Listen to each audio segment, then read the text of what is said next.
Welcome to this AMSlab and Bureau Veritas webinar about vegan product testing. First of all, I'd like to introduce AMSlab company. We are a company specialized in quality control of goods, with more than 10 years working in textile, footwear, and cosmetic products, verifying the quality, working in the whole value chains of the fashion industry, from raw materials to the final product. We are in the northwest of Spain, very close to the Portuguese textile manufacturing cluster and the headquarters of the main retailer in textile industry, Inditex Group, working together. We have several offices in Portugal, Morocco, and Italy, providing analytical solutions. The fashion industry is a very dynamic market, and it is regulated by a wide variety of legislation around the world. So, each region has different regulation. This is the reason why the products must be tested to verify the compliance. Now, we are going to speak about vegan test. So what is a vegan product? Veganism is a way of living which seeks to exclude, as far as it's possible and practical, all forms of exploitation of and cruelty to animals, whether it be for food, clothing, or any other purpose. And that's the definition given by the Vegan Society. So with that in mind, vegan fashion is clothing, footwear, and accessories that are made from similar cruelty-free sources. We've seen a rise in veganism over the last few years especially, and the number of vegans in the UK has actually quadrupled between 2014 and 2019. In 2018, the UK launched more vegan products than any other nation in the world, and in 2019 Brighton was voted as the easiest place to be vegan. Waterstones have noticed a tenfold increase in the number of books that they have available on their shelves with, regarding the veganism in general. And the order of vegan meals has actually grown nearly 400% in over 2 years. And it's now one of the fastest choices for UK takeaway. So why have we had an increase in veganism? Well, there's been innovations. New materials have been created that remove the need for animal agriculture within the supply chain entirely. Consumers are more aware of their health and looking at their diet in general and how they can improve it. There's the ethical impact of animal agriculture as consumers are becoming more aware of the world around them and how products are made and where they're sourced from. And obviously this also uncovers areas of the environment that might be at issue. And obviously that again, it's a greater consumer awareness, if you like, of what being vegan can mean. And it's a lot more updated than it was maybe 20 years ago. Obviously this is one of the reasons being that we have far more availability of vegan products. Traditionally 10 years ago, vegan products would have been very much an artisan market with very few suppliers actually producing it. It'd be on a small scale, whereas now with these innovations we have the opportunity to do large scale. Animal skins are one of the primary materials, if you like, that vegans need to eliminate from their usage, if you like. So, for example, we have leather, which is the skin of animals such as cows, pigs, goats, kangaroos, and even cats and dogs sometimes. And then we have the more exotic animal skins, so things like the reptiles, snakes, alligators, crocodiles, which have been traditionally always used for high-end shoes and bags and accessories. And a lot of these are actually on the endangered and outlawed list as materials to be used as well. So basically, as we've mentioned, the kind of products we're looking at that utilise animal skins tend to be footwear and accessories for the exotics. But leather can be used in footwear, accessories, and also a lot of garments. Most leather is a byproduct of the beef industry. Leather is also considered to be quite environmentally friendly because a lot of toxins are released during the tanning process, which can pollute the waterways and surrounding areas. There are lots and lots of alternatives available now for leathers, and they're made from all different things, including synthetic fibres, even plants, and even fungus. And these are what we call biofabricated leather. So let's have a look at some biofabricated leather examples. First one we're going to talk about is Modern Meadow, which they've developed a fabric called Zoa, and it's a first generation fabric using a yeast fermentation process to create a collagen protein. It's quite reasonable price to produce, and it can be grown on an industrial scale, and there are no animal derivatives.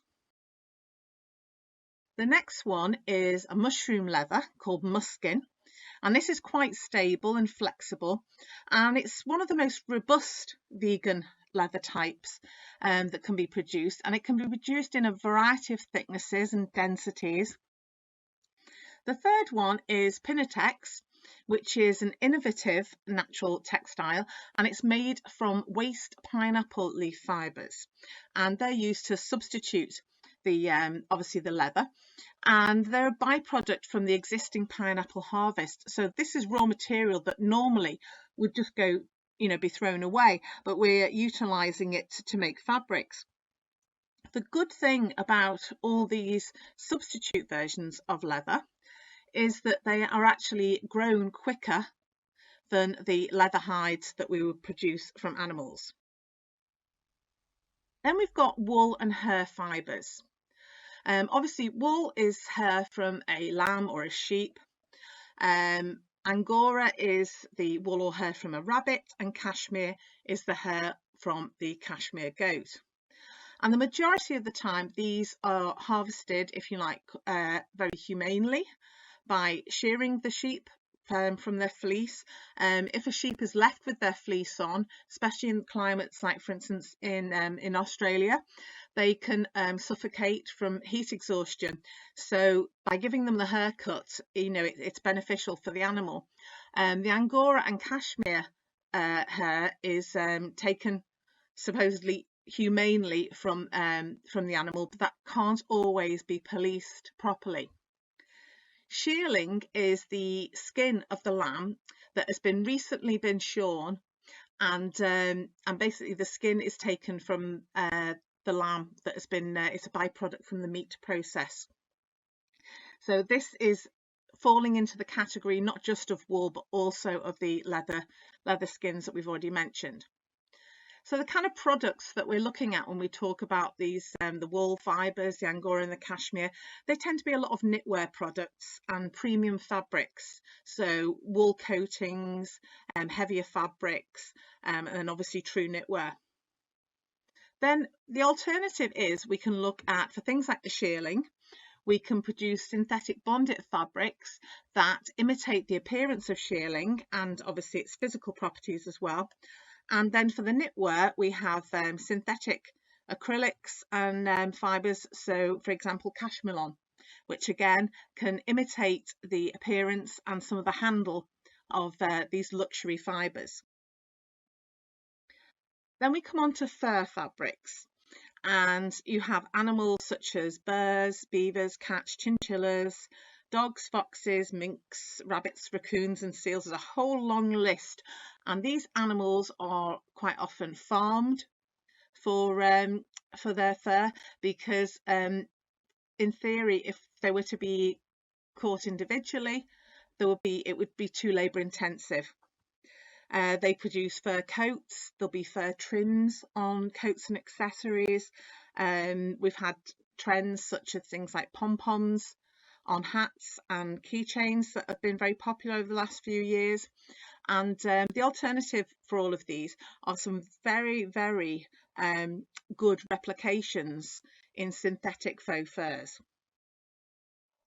Now, the difficulty with this is that sometimes you find that your faux fur is not so faux.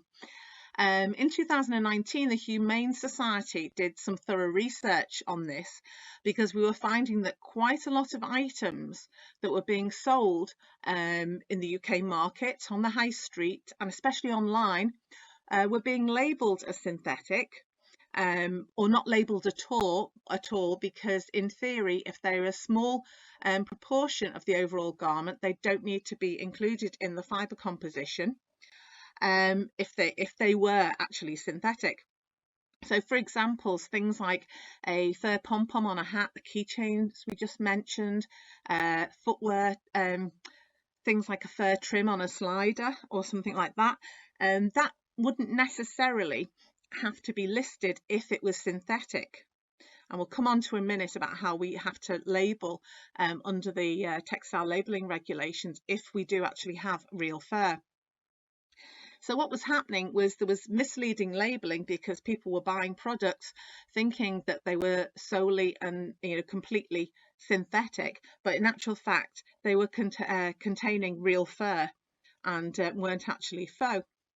And these products were found in well-known outlets. They were in independent shops. They were in high street.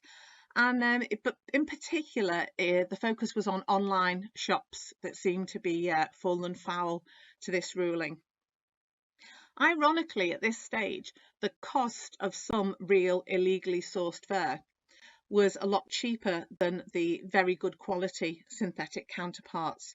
And this was the reason why they were finding that, especially some products coming out of China, rabbit fur was prevalent because it was much cheaper than producing the good quality synthetic, polyester furs.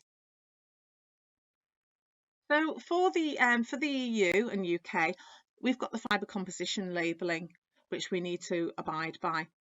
And under regulation number 1007/2011, we've got the clause relating to textile products containing non-textile parts of animal origin. So basically, any part of the product that has come from animal origin has to be indicated on the label. So it doesn't matter how small it is. So even if it falls below the percentage that's normally applied for trims, even if it's a very, very small amount, it still needs to have that phrase on the care label. So that this is basically to make sure that the consumer is not misled in any way and easily understands that the product that they're buying does actually contain some parts of animal origin. Now we're going to have a quick look at silk. And silk is a natural fibre that comes from the cocoons of silkworms. Now, there are two types of silk harvesting, if you like. There's the way where naturally some types of silk allow the moth to complete its metamorphosis. So it builds its cocoon, it turns from its caterpillar, its silkworm, into a moth, and it eats its way out and then basically flies off. So this is a very natural way of harvesting the silk. The disadvantage is that you are left with shorter lengths of silk because as the little silk moth eats its way out of the cocoon, it obviously breaks, the continuous length of the fibre. The other method that can be used is sericulture, which is where the silkworms are essentially farmed. And once they've produced their cocoon, they get to their cocoon stage, they are boiled and heated up in an oven, and that way the entire cocoon can be unwound to be a single length of silk fibre. And this has always been perceived as being the higher quality because obviously it gives a smoother finish of fabric, less joined. It's not going to be a spun silk, it's just going to be a continuous filament. So silk is quite often used for shirts and dresses. It's been prevalent over the years in underwear and bridal wear. But now we've got a full range of synthetic fibres that can be used to imitate silk. And initially, that's why we invented synthetic fibres, was we were trying to imitate the most expensive and exclusive of natural fibres. Of course, now we've got, as I say, we've got various synthetic fibres, including variations on nylon, polyester and viscose. And these are far less expensive to produce than silk. Now we're coming on to down. Now down products have become very, very popular. as regarding a filling in wadded jackets.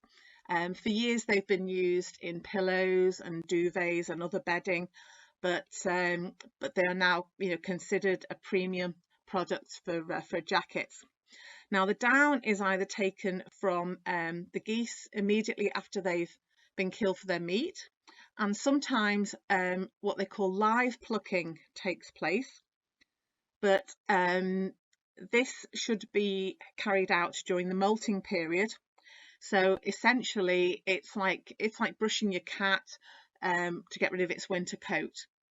So you're not actually hurting the goose, you're actually removing the surplus feathers that have started to fall off away from the skin, and can be taken that way. But down is actually the softest, fluffiest feathers that are closest to the bird's skin. So they're the insulating layer, which is why we want to use them for things like wadding fillings. The feathers that are on the outside of the bird, these tend to be used for more sort of decorative feathers, that we would recognise. Now the alternatives now is we've got a whole range of synthetic waddings, and they can be produced to imitate the appearance and property of the down and feathers, and then obviously we're not having any interaction with animals. There are a whole range of obviously promotional labelling that can be used. I've included here the Vegan Society's labelling and the PETA approved vegan labelling. Both of these would require you to get full vegan testing carried out and submitted to either the Vegan Society or PETA for approval, and then you would be able to use their logo. A couple of years ago, we started a collaboration with PETA to develop a new analytical test to check the compliance of vegan products with PETA-approved vegan brand. After a risk analysis in terms of presence of animal materials, we have evaluated several biomarkers to detect leather, fur, wood, or any other animals-derived material. In this way, there are four main risks of presence of animal materials in textile and footwear products: the use of fibers, leathers, and furs, glues and adhesives based on animal proteins, and the use of colorants from animals. For each of them, we have a specific test. Talking about fiber test, we use microscopic techniques to identify animal fibers as wood, mohair, cashmere, etc. I like to point out that we find them in the vegan products. Sometimes their presence could be from cross-contamination during manufacturing process. Regarding leathers and furs, a lot of companies forbidden the use of this material, and they were replaced by synthetic leather and faux fur. In this case, we are able to discriminate natural and synthetic materials by the use of spectroscopic techniques like FTIR, proteomic and genetic analysis. The next one is the group of glues and adhesives used mainly in footwear. Here we can talk about substances like collagen obtained from protein fraction of animals. The last group of risks are the colorants obtained from several animals like carminic acid. In this case, we have a LC-MS method to detect the list of common animals-derived colorants. In this slide, we show different risks that we can find in a sample of footwear. Textile parts, glues, leather derived from animals could be used in the manufacturing process of vegan footwear.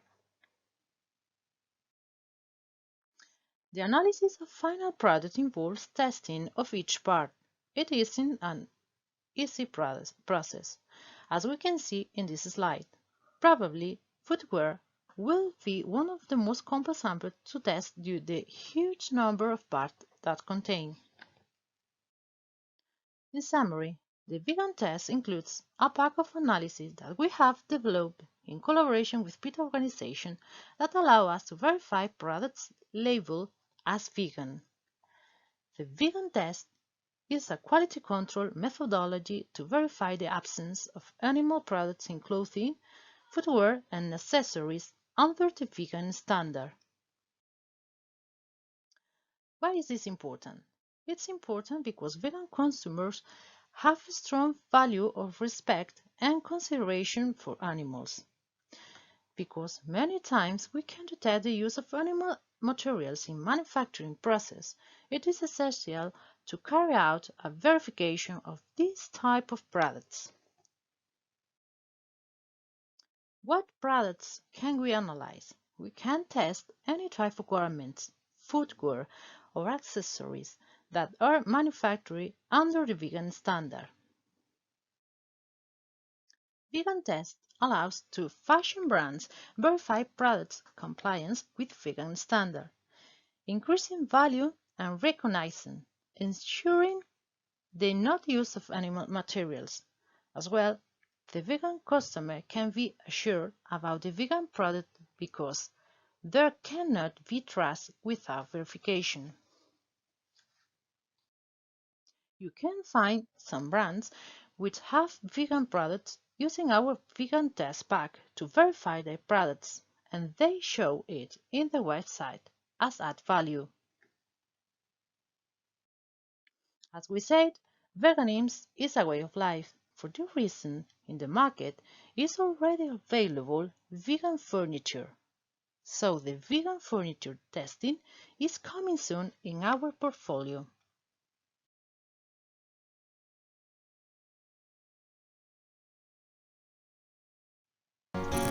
Waving at strangers.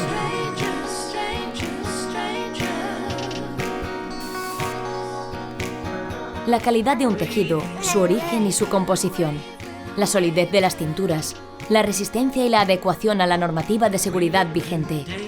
La industria de la moda se desarrolla en un contexto de enorme competencia, en el que ir sobre seguro es una absoluta prioridad. AMSlab cuenta con una línea especializada en el sector, AMS Fashion. Gracias a ella, se ha convertido en el partner de confianza de grandes empresas y pymes de referencia en el mercado. Nuestro laboratorio es experto a nivel mundial en soluciones avanzadas para los sectores textil, de calzado, de la bisutería y de los complementos, con experiencia también en el análisis de cosméticos. Aplicamos los métodos más apropiados para controlar la seguridad y garantizar la calidad a lo largo de toda la cadena de suministro, desde la materia prima en origen hasta el producto final, pasando por el control de talleres y proveedores intermedios a través de inspecciones de producto en fábrica.